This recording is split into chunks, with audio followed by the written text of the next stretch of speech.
आज जिस कुंडली पर मैं डिस्कस कर रहा हूँ ये वृषभ लगन की है। यानी ये बच्चा जो है वृषभ लगन में पैदा हुआ है।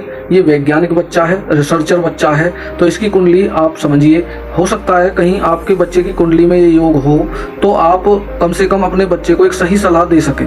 देखिए, वृषभ लगन जो होती है, वृषभ का अर्थ होता है बैल। बैल का अभिप्राय है कि उस व्यक्ति की जो कद काठी है वो शारीरिक रूप से बलिष्ठ होगा और पुरुषार्थी होगा। बैल जो होता है, पुराने ज़माने में बैल का क्या कार्य होता था, खेत जोतने में हम कार्य करते थे, बैल का यूज करते थे बैलों का, और वो बड़े पुरुषार्थी होते थे, बड़े मेहनती होते थे बैल।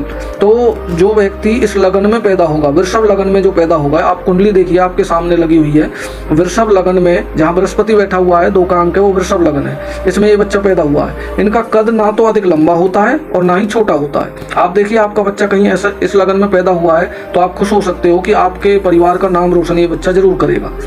और ऐसे लोगों के अंदर, जो ऐसे जातक होते हैं, आत्मविश्वास, जो कॉन्फिडेंस होता है, बड़ा गजब का होता है।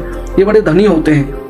इसके अलावा हाँ, इनके होठ कुछ मोटे मिलेंगे, सामान्य से थोड़े मोटे मिलेंगे। कान और गर्दन कुछ लंबी होती है और आंखें जो हैं इनकी बड़ी ही तेजस्वी, बड़ी मनमोहक होती हैं। जब ये हंसते हैं ना, अगर इनके दांतों की बात करें तो इनकी जो दंत पंक्ति है, यानी जो दांतों की लाइन है, वो बड़ी अच्छी, यानी चेहरे की शोभा को बढ़ाती है। जब हंसते हैं तो बड़े लुभावने से लगते हैं ये लोग। इनका जो व्यक्तित्व है वो बड़ा चुंबकीय होता है, मतलब इनकी तरफ ना लोग बड़े अट्रैक्टिव होते हैं, आकर्षित हो जाते हैं। अगर लड़का है तो लड़कियां बड़ी आकर्षित होती हैं, और लड़की है तो लड़के बड़े आकर्षित होते हैं। ये इनका एक जन्मजात गुण होता है, क्योंकि इनका रंग बड़ा साफ होता है, यानी जो गेहुआ होता है ऐसा रंग होता है, बलिष्ठ होते हैं, कुछ बैल की आकृति, मतलब एक अलग सी इनके शरीर के अंदर वो होती है, चुंबकीय तत्व होता है।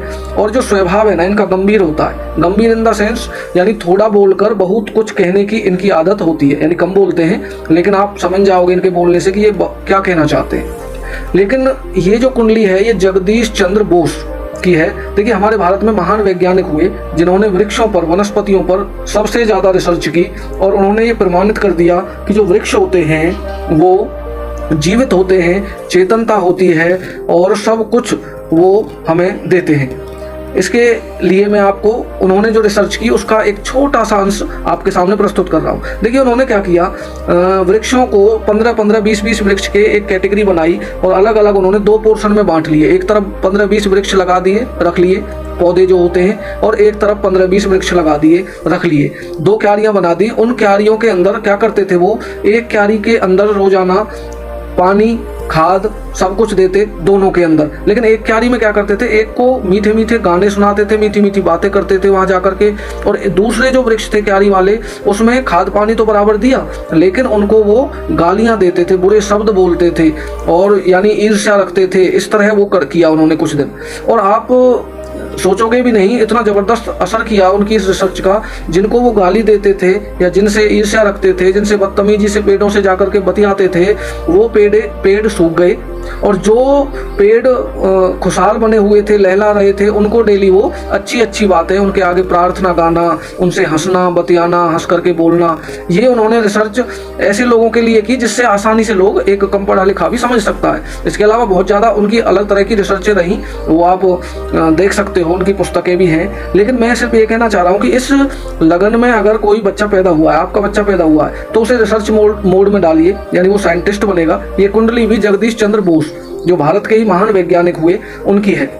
उन्होंने नई नई खोजें की। और हाँ, एक बात और मैं बताऊं सभी को, आपके जो बच्चे हैं अगर अड़ियल हैं, देखो ये जो थे जगदीश चंद्र बोस, ये बड़े अड़ियल थे, यानी मन में जो ठान लिया सो ठान लिया, यानी अपने विचारों को जब तक ये पूरा नहीं कर लेते थे तब तक चैन से नहीं बैठते थे। ऐसे बच्चे अच्छे होते हैं। लेकिन मैं आपसे कह रहा हूँ कि अगर आपके बच्चे की जिद जो है वो पढ़ाई की तरफ है, रिसर्च की तरफ है, किसी अच्छी चीज की तरफ है, तो आप निश्चिंत हो जाइए, वो आपकी संतान आपके परिवार का नाम रोशन करेगी ही करेगी, क्योंकि ऐसे लोगों के अंदर असीमित क्षमता होती है।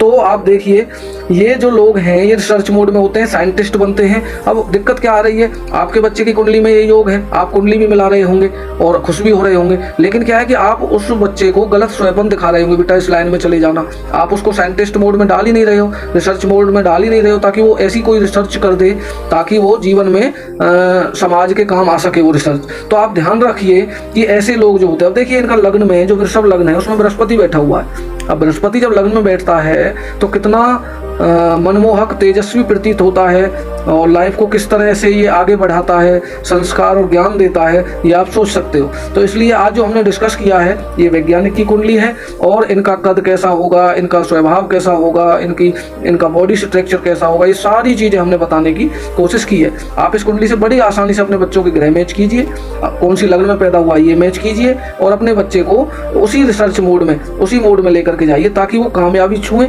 कामयाबी के नए नए आयाम गढ़ें और आपका भी नाम रोशन हो।